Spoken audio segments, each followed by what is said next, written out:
A very good morning to you. Welcome to the midweek edition of the show. I'm Yemi Adebayo. Good morning and welcome. I'm Cecilia Amogbe. Let's get started with the CAF Confederations Cup and of course Rivers United. You would say they are back on course. From the bottom now to third. A little lift there. Just a little late, right?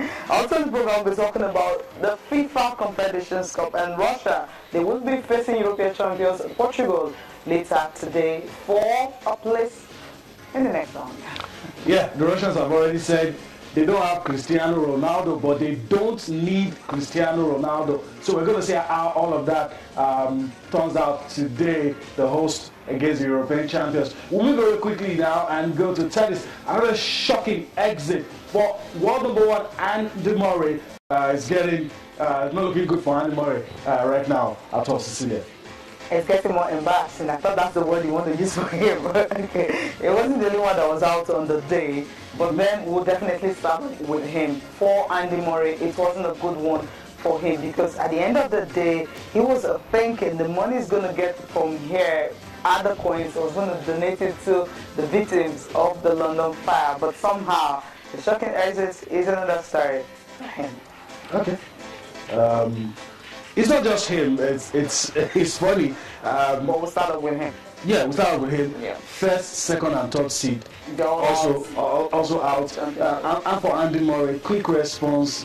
You know, he lost, and he said, "Look, the fact that I lost is not good, but in a sense, it's not bad. It just means I have to work hard for the Grand Slam, for Wimbledon, whichever way you want to take that." Some will say that's a face-saving.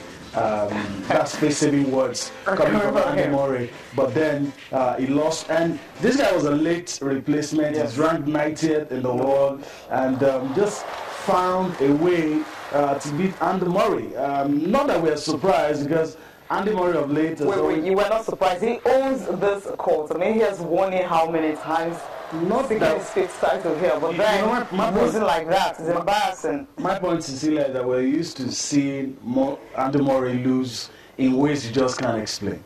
You know, you can't argue that he had 2016 was very good for Andy Murray. You can't argue about that. There's no excuse here. You can't make excuses for him. This guy also argued just last year. You can't also argue twice. This is more like what he used. This is more like his favorite. Surface, because his favorite top, and whenever you feel he's gonna, I don't know, I just have the feeling that anytime he gets to win this, I give him a chance, he's gonna give it a shot at Wimbledon. But with this kind of embarrassing result, what we're saying has two perspectives. You're looking at Andy Murray, the man. I'm talking about we, the fans. Okay. It's not a shock anymore seeing Andy Murray lose, because you get to see him time and time lose on days you just don't expect him to lose. Okay, well, certainly he wasn't the only one that was on that losing day. It was a shocking. The Milos Raonic also crashed out earlier. Then that was followed by Stan Wawrinka. Stan Wawrinka also crashed out, but he lost to a Spaniard, Feliciano Lopez, and that one 7-6, 7-5. That's how it all went down. He was seeded second in the tournament, thinking, okay, second seed, it's gonna win. Straight sets. There was no fight in it. There is a fight. I mean, tie breaks in the second one. I expected to at least get to the top set. That's how I'm going to see the fight. And you know. 7-6, 7. I don't read too much meaning into this, but these guys are still trying to make that transition from clay to grass. Maybe we can excuse them, but they don't have too much time to get whatever they're doing to get it right. So we'll see. It was a bad day in the office for Murray, for Stan, and for Milos Raonic as well. He lost to Tanis Kokinakis, and he lost 7-6, 7-6. Also, he was able to push his opponent, but he lost, and that is why he's news. He lost. That is why he's news. Hard-hitting, big Canadian. Another guy that I thought was going to change the world order. He's not been able to do it. He's not been able to do it. At this point, Cecilia, I'm already giving up because he's not been able to do it. But we'll see what happens. So the three of them losing. Then, okay, someone on the winning note making a comeback, Roger Federer. After losing at Stuttgart last week, he felt okay in Halle. He owns that court. He's won it 8 times. And, well, he came on. And what did he do? Sujita, it was a straight one for him. 6-3, 6-1. In 52 minutes, Roger Federer was done. He didn't want to waste time on court at all. Yuichi Sugita, the guy he played, remember he's more like a lucky loser because the guy who Roger Federer was supposed to play from Taiwan, Lu Yanshun, he was injured, and so Sugita, ward number 66, replaced him. But then, from the reviews and the comments that we've read, the analysts have it that Roger Federer was going to be much sharper than he was in Stuttgart. So we'll see. We'll see how far he can go with this one, and we'll see monitoring. He told us why he didn't play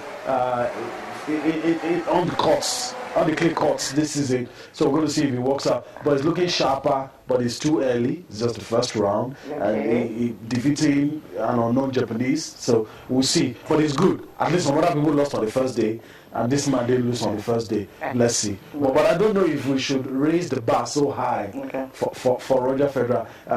A guy who's finding ways to manage himself like an engine, just finding ways to get the best out of himself. Okay, look at you, Alexander Zverev also won. I mean, he's seeded 4th in this tournament. He has won 3 titles this year, but he won his game over Paolo Lorenzi of Italy, 6-3, 6-2. So an easy one for me. His brother, Misha Zverev, also booked a place over Lucas Lacos, 6-4, 6-4. So these two brothers also making it there in Halle.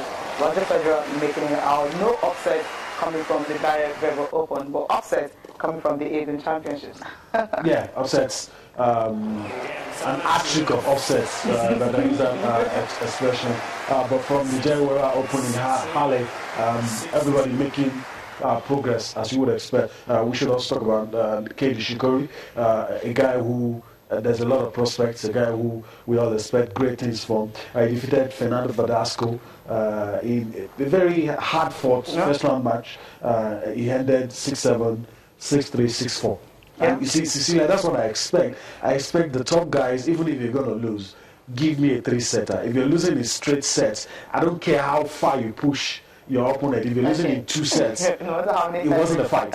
But if you go to 3, then I'll say, okay, you put up a fight. And so, also true is Robin Haas, the Dutchman. He defeated a guy. Yeah, some are beginning to call him has been. A journeyman. A journeyman, whichever way you want to put it. 3-6, 7-5, 6-3. He defeated him. So we'll see. Well, he also gave a fight. I mean, don't feel like they just lost in 3 sets. Yeah. It's commendable. Commendable. Yep. I mean, the game between Keiji Nishikori and of course Verdasco lasted 2 hours, 24 minutes. That's huge. That's not even. And if you're having that from the first round, it just shows how far these guys were ready to push themselves to get victory, and also having the big prize in their sights, and that's the Grand Slam. Whatever you win here pales in significance to the Grand Slam, and that's why people will take victory here, but they wouldn't mind losing and going on to win at Wimbledon. But this is always a very good practice session for that big one. And if victory comes along the way, good. But if it doesn't, like Andy Murray has told us, I'll use it as a catalyst, as a stimulus to make me prepare better for the big one. Okay, I hope Andy Murray is listening to you and he has that, so he's going to prepare well for it. So I'm obviously not going to use that to judge him ahead of Wimbledon.